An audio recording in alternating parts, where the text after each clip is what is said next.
Hello guys, welcome to our own YouTube channel. आज हमारा topic होगा क्लासिकल मैकेनिक्स का parallel axis theorem for moment of inertia और product of inertia, दोनों के लिए देखेंगे। पैरेलल एक्सिस थ्योरम जो एक मोस्ट इंपॉर्टेंट टॉपिक है। पैरेलल एक्सिस थ्योरम और परपेंडिकुलर एक्सिस थ्योरम दोनों में से एक देखने को मिल जाती है कई बार, मोस्टली ही एक ना एक तो मिल ही जाती है 70 to 80%। तो आज हम यही करेंगे। ये टॉपिक इम्पॉर्टेंट है, सो ध्यान से सुनिएगा। और इससे पहले मैं आप सबको ये बताना चाहती हूँ, या बताना क्या, मैं थैंक यू बोलना चाहती हूँ उन लोगों के लिए जिन्होंने मुझे डोनेट किया है, अपना प्रीशियस अमाउंट मुझे दिया है। सो thank you so much guys. जो आप कर रहे हैं वो आपका अमाउंट मेरे लिए मैटर कर रहा है। सो आप जो भी कर रहे हैं, जितना भी कर रहे हैं, वो बहुत बड़ी बात है मेरे लिए। So thank you so much for that. Coming back to the topic, parallel axis theorem for MI, moment of inertia के लिए पैरेलल एक्सिस थ्योरम क्या होती है। पैरेलल एक्सिस थ्योरम क्या होती है? किसी भी एक्सिस से अगर तुम्हें मोमेंट ऑफ इनर्शिया निकालना है तो वो किसके इक्वल आता है? उसके पैरेलल जो लाइन है उसका मोमेंट ऑफ इनर्शिया प्लस उसका पार्टिकल का मास इनटू वो जो उनके कोऑर्डिनेट्स हैं उनका बीच का डिस्टेंस सेंट्रोइड से।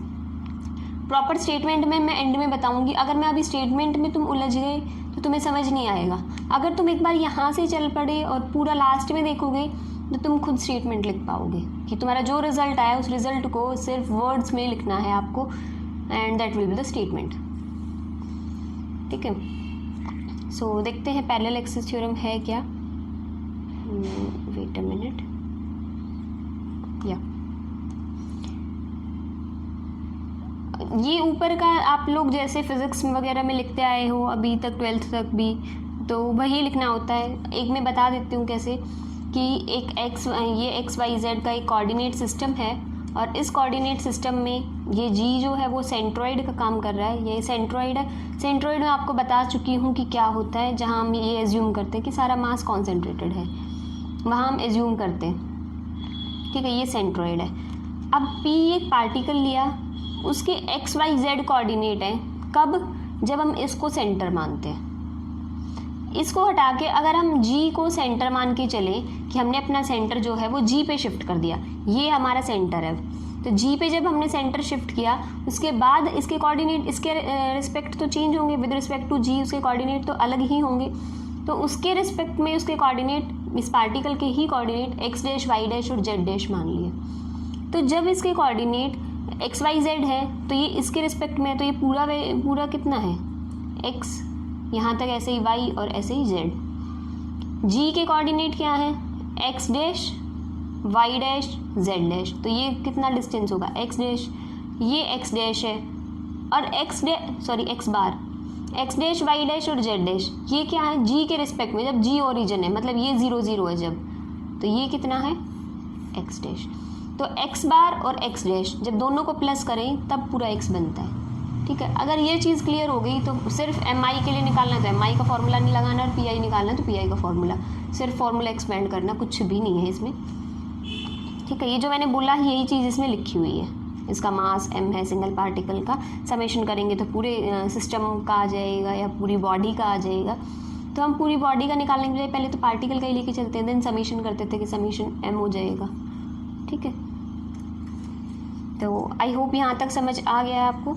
एक बार ये पिक्चर आगे चलेंगे तो मेरे को पिक्चर याद रहेगी, ये डायग्राम जो है मुझे याद रहेगा। आप एक नोटबुक में ड्रॉ कर लीजिए या एक बार ढंग से देख लीजिए, ताकि आगे जो भी स्टेप्स यूज़ हों तो आपको पता हो कि हाँ डायग्राम में ऐसा कुछ था। बार बार पेज टर्न करने की ज़रूरत ना पड़े, इस चीज़ की यूज़ होगी मेन, कि x जो है वो क्या है? x बार और x डैश इनका कॉम्बिनेशन है प्लस करने के बाद। ठीक है,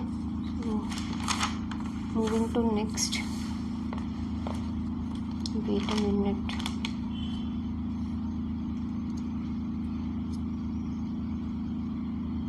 yes,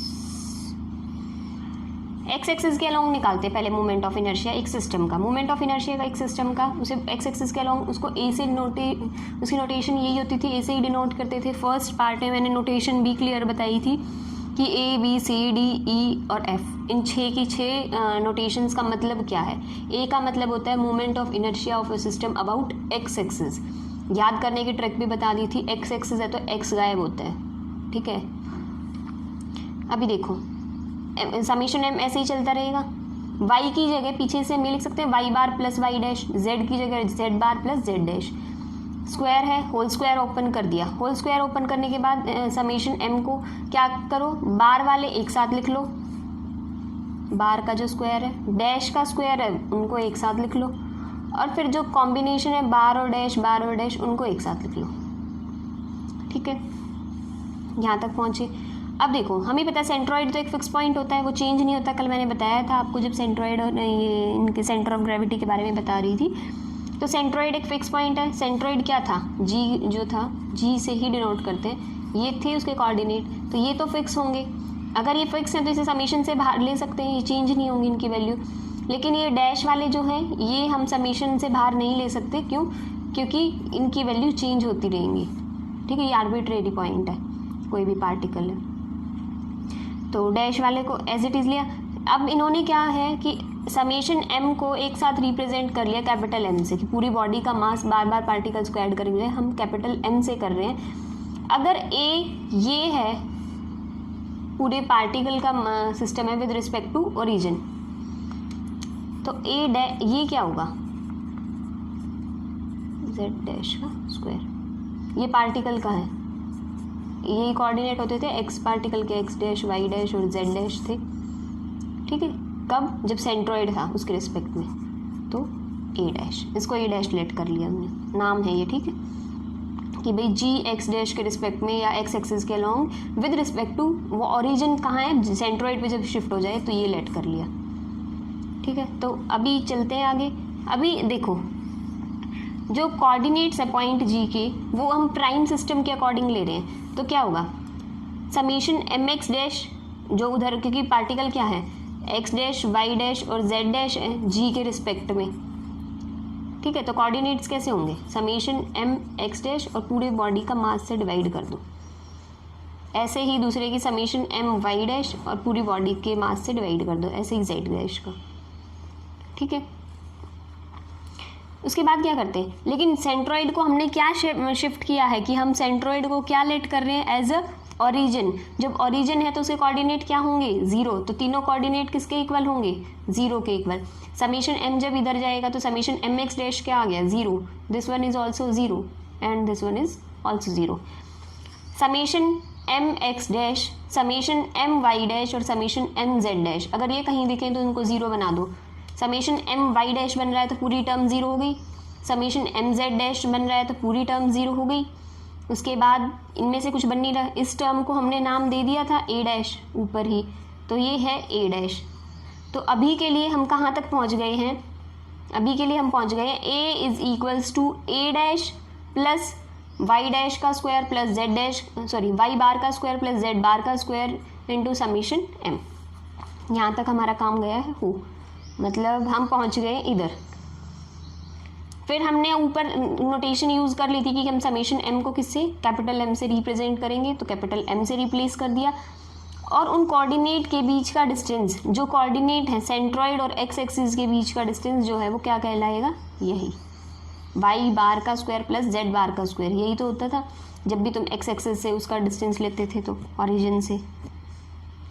ठीक है, ऐसे ही एक्स कोऑर्डिनेट एक्सिस और सेंट्रॉइड के बीच का जो डिस्टेंस है उसका नाम हमने रख लिया, ये इसका नाम जो Y bar square plus Z bar square है वो क्या रख दिया, h1 स्क्वायर रख लिया। सिर्फ नेमिंग है, ये नोटेशन है, h1 स्क्वायर रख लिया। तो ये हमारा आ गया है पैरेलल एक्सिस थ्योरम। इसी तरह ये एक्स एक्सिस का निकालना हमने सारा। अगर तुम्हें इसी तरह वाई एक्सिस का निकालना पड़े तो तुम क्या करोगे, ये लिख सकते हो, वाई एक्सिस के अलॉन्ग जो नोटेशन बी होती थी, तो B is equals to B dash plus M h2 square and the Z axis c is equals to c dash plus capital M into h3 का स्क्वायर। ठीक है, यहाँ तक समझ आ गए।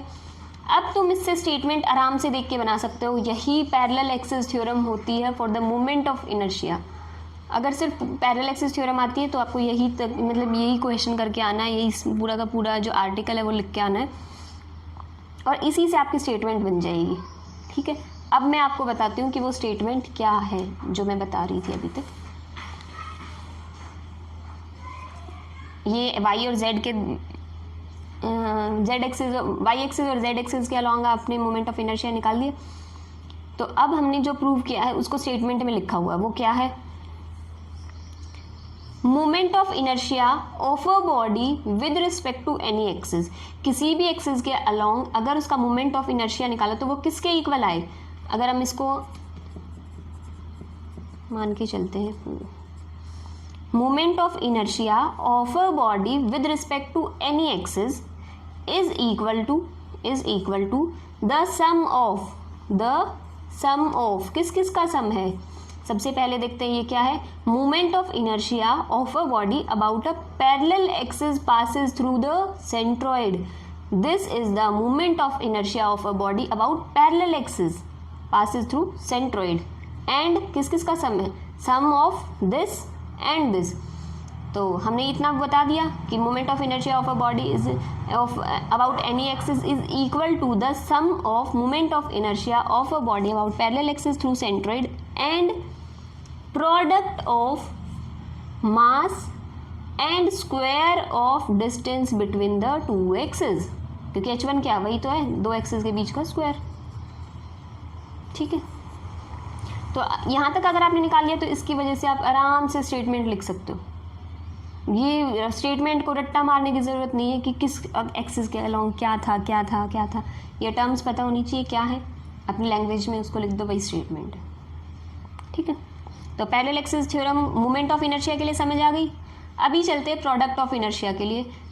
मैंने एज इट इज़ लिखा हुआ है, आपको यहाँ से बिल्कुल शुरू नहीं करना है। अगर parallel axis theorem for product of inertia आती है तो आपको प्रॉपर डायग्राम बनाना है, ऊपर का पूरा consider a particle whose mass is small m and this, आपको ये सारा सब कुछ लिखना पड़ेगा। एंड वही x is equals to x dash plus x bar, y is equals to y dash plus y bar and all this. ठीक है, अगर आपने ये सारी चीज़ें याद हैं तो प्रोडक्ट ऑफ इनर्शिया फिर से वही फॉर्मूला लगाओ, x एक्सिस के अलोंग निकालते हैं। x एक्सिस के अलोंग क्या फॉर्मूला होता था? वैसे कहने की बात है product of inertia about x axis लिखा हुआ है, लेकिन प्रोडक्ट ऑफ इनर्शिया दो एक्सिस के अलोंग निकलता है। तो दो एक्सिस के अलोंग x एक्सिस के अबाउट कहने की बजाय हमें ये कहना चाहिए y एक्सिस और z एक्सिस के। ठीक है, तो ये आ गया जो इसमें y एक्सिस और z एक्सिस के अबाउट जो है प्रोडक्ट ऑफ इनर्शिया, क्योंकि दो एक्सिस चाहिए होती है ना प्रोडक्ट ऑफ इनर्शिया निकालने के लिए। तो उसका नाम क्या होता था? डी। हमने खुद से नहीं लिया, ये स्पेसिफिक नोटेशन होती है। A B C D E F का अपना एक मतलब है, जो फर्स्ट पार्ट में मैंने आपको क्लियर कर दिया था। तो क्या है? Summation m y z, y की वैल्यू पुट करो, z की वैल्यू पुट करो, दोनों की प्रोडक्ट करो, समेशन को अंदर लेके आए, समेशन m को। उसके बाद हमें पता है y बार z बार तो फिक्स है, तो वो बाहर आ सकता है, डैश वाले नहीं आएंगे। जब इसमें से देखोगे तो y बार z बार बाहर आ गया। ठीक है, इसमें से देखोगे तो y बार बाहर आ जाएगा, z डैश बाहर नहीं आएगा, z बार बाहर आ जाएगा, y डैश नहीं आएगा, इसमें से दोनों नहीं आएंगे। ठीक है, अब पीछे वाले की तरह कोऑर्डिनेट m z डैश और m y डैश, ये तो क्या होंगे? ये तो कोऑर्डिनेट ज़ीरो होंगे, तो ये वैल्यू तो पहले ही क्या होगी? दोनों के दोनों ज़ीरो। बचती हैं ये दो। समेशन m को क्या लिख सकते हो? Capital M।